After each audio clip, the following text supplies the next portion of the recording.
Lecture du livre des Nombres, chapitre 12.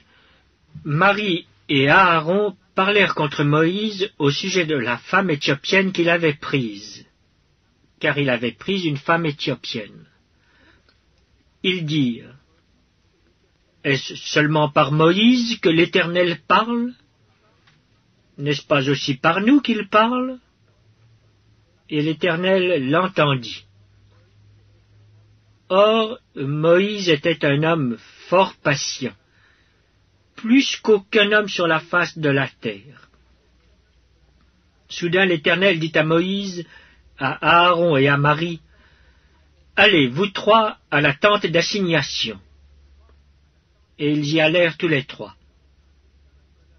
L'Éternel descendit dans la colonne de nuée, et il se tint à l'entrée de la tente. Il appela Aaron et Marie, qui s'avancèrent tous les deux. Et il dit: Écoutez bien mes paroles. Lorsqu'il y aura parmi vous un prophète, c'est dans une vision que moi, l'Éternel, je me révélerai à lui. C'est dans un songe que je lui parlerai. Il n'en est pas ainsi de mon serviteur Moïse. Il est fidèle dans toute ma maison. Je lui parle bouche à bouche. Je me révèle à lui sans énigme, et il voit une représentation de l'Éternel.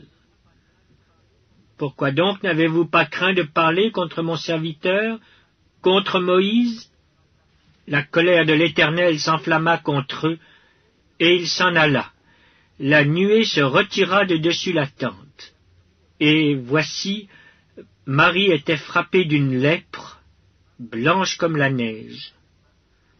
Aaron se tourna vers Marie, et voici elle avait la lèpre. Alors Aaron dit à Moïse: De grâce, mon Seigneur, ne nous fais pas porter la peine du péché que nous avons commis en insensé, et dont nous nous sommes rendus coupables. Oh, qu'elle ne soit pas comme l'enfant mort-né, dont la chair est à moitié consumée quand il sort du sein de sa mère.